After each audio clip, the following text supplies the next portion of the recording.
그래서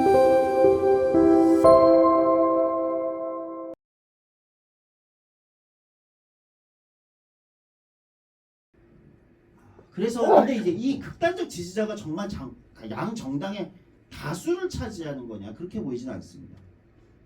이거는 진보 정당에서도 비슷한데요.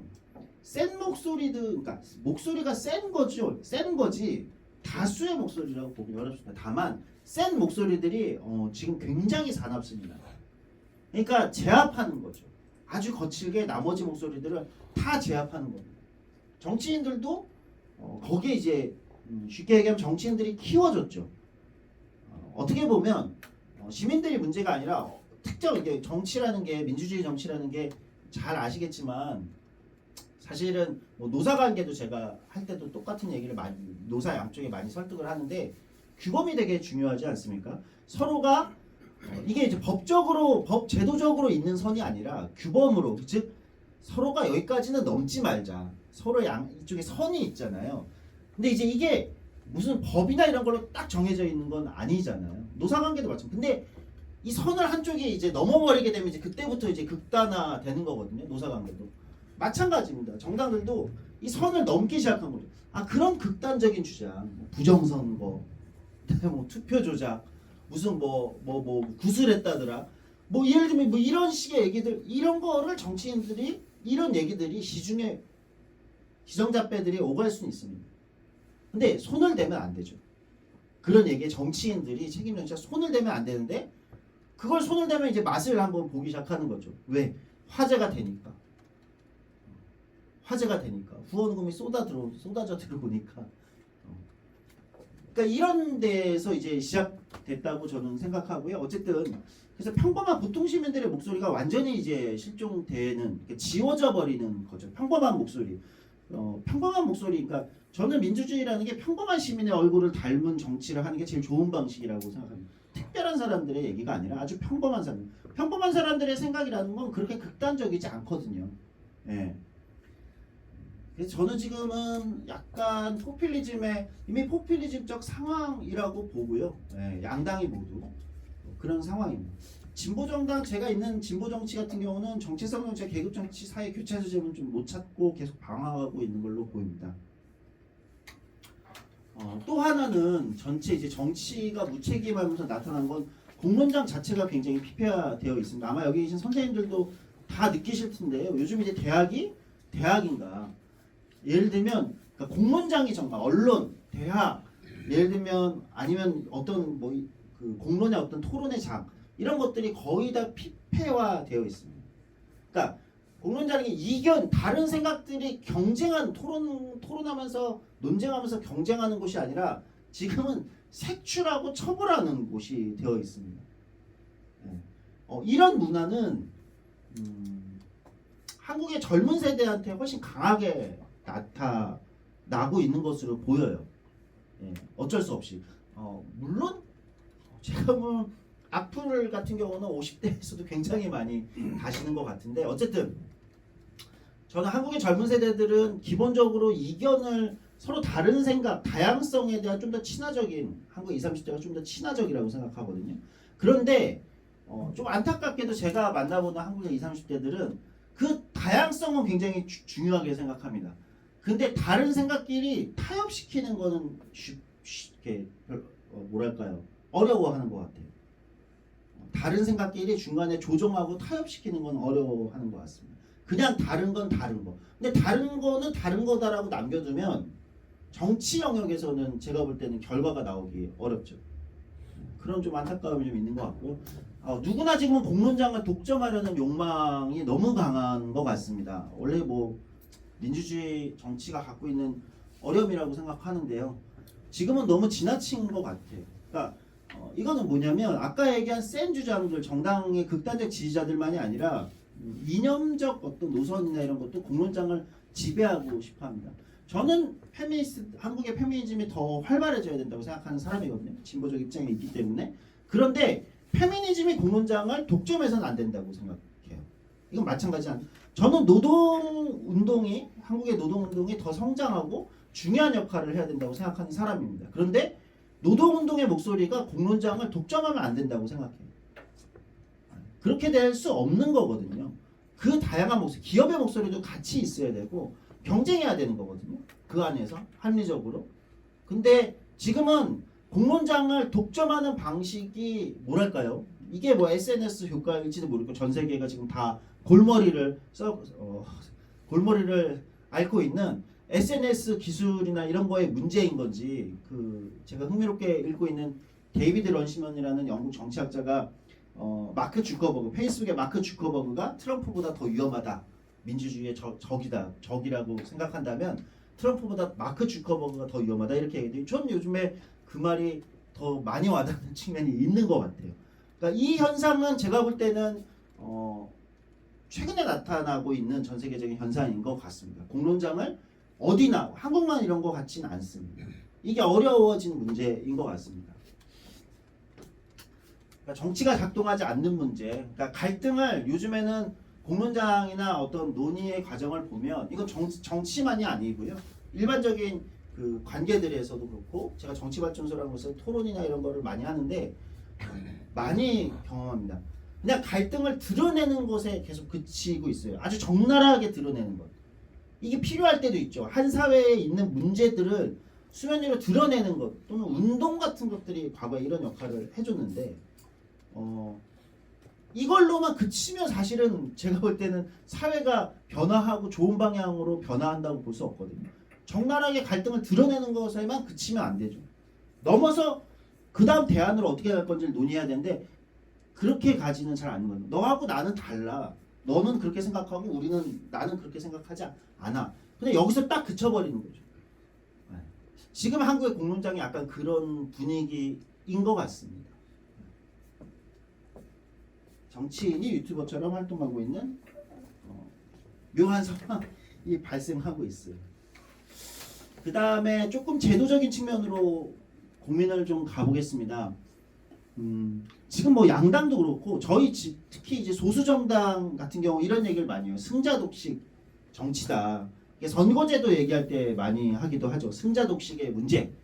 대통령제를 가지고도 그렇게 얘기하기만. 대통령을 잡으면 너무 많은 권력을 쥐기 때문에 이게 너무 승자 독식 아니냐. 또는 한국의 이제 소선거구제라는 이제 이 선거제도 때문에 승자 독식이다. 뭐 이렇게 얘기하기도 합니다. 근데 저는 승자 독식이 아닌 것 같습니다. 저는 선거의 승자가 차라리 독식할 수 있으면, 그러니까 독식한다는 게 뭘까요? 그러니까 아무리 선거를 크게 이겨도 사실은 상대 정당보다 한국은 한 30에서 50석 정도 더 받는 거거든요. 보통 선거에서. 근데 어쨌든 선거를 이깁니다. 그런데 선거를 이기는 이유가 있지 않습니까? 그러니까 우리가 이제 어느 순간부터 우리가 정치가 게임화되고 있어가지고 스포츠 게임처럼 관람을 하는 이 분위기가 돼버려서 이기는 것 자체가 목적이 되어 있는 거죠. 근데 원래 정치는 이겨서 우리가 선거에 승리해서 무엇을 하는 게 있는 거 아닙니까? 뭐 때로는 자리를 나눠줄 수도 있는 거고, 그 자리를 나눠주는 걸 통해서 힘을 가지고 무엇을 하려고 하는 거죠. 각 정당들이. 보수 정당이라면 보수의 이념에 맞게 사회를 좀 더 안정적으로 관리하고 좀 더 평화롭게 유지하는 것에 목표가 있을 거고, 뭐 진보적인 좀 노선이라면 사회에 좀 더 변화를 추구하게, 조금 흔들린다 하더라도, 사회가 시끄럽다 하더라도 조금 변화를 좀 추구하려고 하기도 하겠죠. 그러니까 목적이 있는 겁니다. 그러니까 승자 독식 정치란 말이 제가 잘 요즘에 좀 고민인 건 뭐냐면, 승자가 안 되는 정치입니다. 선거에서 한국은 지금 어떤 정치냐면, 승자가 선거에서 30석, 50석을 더 이겨서 압도적으로 승리를 한다고 하더라도 자기 정당이 원하는 아젠다를 추진하는 게 불가능합니다. 왜? 상대 정당이 아이러니하게도 많이 이기면 많이 이길수록 상대 정당, 그러니까 의석을 많이 잃은 상대 정당들이 몰락의 공포를 느끼거든요. 무조건 죽어라 비토를 하는 거죠.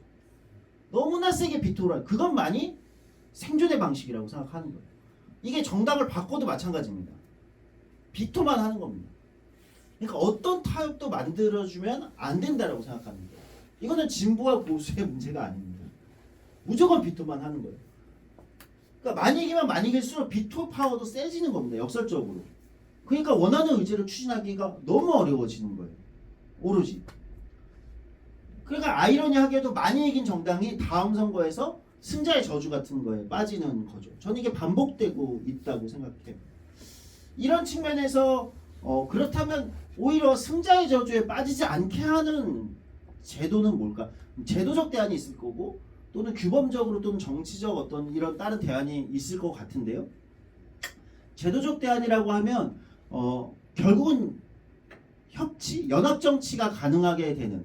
그러니까 이게 양당제여도 저는 뭐 불가능하다고 생각하진 않는데요. 이런 측면에서 보면 약간 다당제적 효과가 필요한 제도 개선이 필요한 거 아니냐. 다당제여도 좋고 또는 양당제가 계속 유지가 된다고 하면 제가 뭐 정의당에 있지만 제외하고 양당제가 유지된다고 하면 그 양당제 안에서도 다당제 효과가 좀 나올 수 있는 방식은 없을까. 최근에 제가 국회의원들 조찬 모임에서 이제 정치개혁 관련된 이제 제도 발제를 한 적이 있는데 거기서 이제 그런 얘기가 나오더라고요. 국회의원들 조찬 모임에서 여야 다 계셨었습니다. 당대표 권한이 너무 세다. 이런 얘기를 굉장히 많이 합니다. 그러니까 상임위 차원에서는 여야 간에 상대당하고 조율될 수 있는, 합의될 수 있는 영역이 있다는 거예요. 근데 이게 이제 당대표, 원내대표까지 가면 당론으로 이걸 딱 안 돼. 우리 이번에는 무조건 비토하기로 했어. 이렇게 딱 막아버린다는 겁니다. 그러니까 이게 너무 답답하다는 거예요. 상임위원회 차원에서 충분히 조율되고 합의된 영역이 있는데 그거를 다 막아버린다는 거예요. 그러니까 이게 무슨 얘기냐면 일종의 다당제 효과를 그런 것들을 합의와 타협의 공간들을 지금은 완전히 막아버리는 거죠. 위에서 강한 리더십들, 당대표들이, 원내대표들이 이런 것도 저는 문제라고 보거든요. 그런 것도 좀 바뀔 필요가 있다라고 생각을 합니다. 근데 이제 이게 제가 볼 때 이게 이제 대통령제하고 연결되면서 제가 볼 때 문제를 더 크게 만드는 것 같습니다. 그러니까 의회 정치에서 어쨌든 승자에 대한 패자는 무조건 비토. 그러니까 승자는 이거를 패자를 누르고 가기가 너무 어려운 거죠. 의회에서. 또는 연합 정치를 해야 되는데 지금 양당제니까 큰 정당 두 개가 있으니까 다른 연합 정치로 돌아가기가 너무 어려운 겁니다. 그럴 수 있는 의석을 가진 제3의 정당이나 제4의 정당이 없기 때문에. 근데 이렇게 돼서 선거에서 진 쪽이 계속 비토를 하니까 문제는 대통령입니다. 그러니까 대통령들이 제가 볼 때는 박근혜 전 대통령, 문재인 전 대통령, 지금 윤석열 현 대통령까지 저는 공통점이 있다고 생각해요. 뭐냐면 저는 국회의회에 대한 공격입니다. 반정치의 정치를 새 정부가 똑같이 하고 있다고 생각해요. 이건 이유가 있는 거죠. 왜냐하면 의회 정치, 정당 정치에서 극단적 대결 구조가 반복되니까 대통령 의제를 추진할 수가 없습니다. 의회를 통해서 대부분이 입법사안 아닙니까? 그러니까 입법사안으로 추진할 수가 없는 거죠. 그러면 어떻게 합니까? 대통령의 행정권력, 행정권력이란 결국은 관료죠. 관료 집단하고 우회하는 겁니다. 대신 의회를 공격하면서. 그러니까 박근혜 전 대통령이 심지어 국회에 대한 어마어마한 비난을 쏟아내면서 국회 뭐 이렇게 공격하는 해산 뭐 이런 요구를 하는 보수적 성향의 시민단체에 대통령이 서명운동에 서명을 하러 밖으로 장외에 나와서 하는 장면이 있었죠. 그것도 마찬가지고 문재인 대통령도 전 대통령도 청와대 정부라고 비판을 할 정도로 저걸 철저하게 청와대 권력으로 심지어 제가 정말 이해가 안 가는 어떤 장면은 헌법 개정안을 대통령의 헌법 개정안을 제출한 적이 있어요. 브리핑을 하는데 청와대 민정수석 당시 조국 청와대 민정수석이 나와서 그걸 브리핑하더라고요. 저는 정말 좀 충격적이었습니다.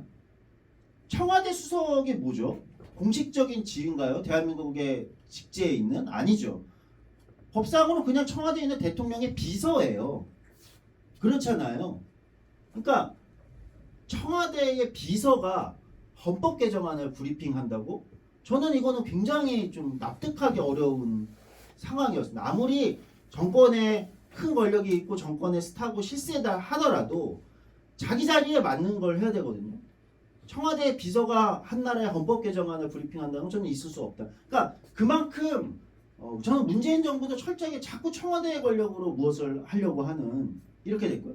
윤석열 정부는 지금 노골적으로 그렇게 하고 있는 것 같습니다. 지금 윤석열 정부도 그러니까 국회에서 어차피 다수 의석이 아니고 제가 볼 때 다음 총선에서 다수 의석을 국내 윤석열 정부가 노리고 있는 것처럼 보이지가 않아요. 지금 의석 정도 수준을 유지한다 하더라도 큰 실패가 아니다라고 볼 수도 있을 것 같습니다. 무슨 얘기냐면 입법사안으로 내는 의회 정치, 정당 정치를 조율해가지고 성과를 내겠다라고 생각하는 것이 아니라 지금 대통령 권력과 사법 권력이죠. 검찰이라는 사법 권력을 통해서 어쨌든 성과를 내겠다. 이렇게 갑니다. 근데 제가 볼 때 가기가 어렵죠. 잠깐 5년 동안은 뭔가 성과를 낼 수 있는 것처럼 보일지 모르겠어요. 문재인 정부도 5년 동안은 처음에는 지지율 70% 80%까지 갖고 성과를 내는 것처럼 보였으니까. 근데 지금 다 뒤집어졌잖아요. 문재인 정부 때 있었던 것이. 저는 윤석열 정부 것도 마찬가지라고 생각해요. 의회에서 입법적 사안을 그 과정을 통해서 사회가 같이 합의하고 타협한 사안 개혁이 아니면 저는 무조건 뒤집힌다고 생각합니다. 근데 윤석열 정부가 지금 연금개혁, 노동개혁, 교육개혁이라는 대한민국에서 대통령의 할아버지가 다시 온다 하더라도 하기 힘든 개혁안을 하겠다고 냈잖아요. 전 조금 납득이 안 갑니다. 이거는 똑같이 기시감이 있는데 문재인 정부 때도 어마어마한 진짜 나라를 근본부터 바꿀 것 같은 어마어마한 개혁안들을 다 쏟아냈단 말이에요. 근데 안 되지 않았습니까? 180석 의석까지 줬는데도 안 됐어요. 윤석열 정부도 전 마찬가지라고 생각합니다. 아무리 검찰 권력이나 사법 권력이나 또는 대통령의 파워로 밀어붙인다고 하더라도 저는 안 될 거라고 봅니다. 그 어마어마한 개혁을 노동개혁, 교육개혁, 연금개혁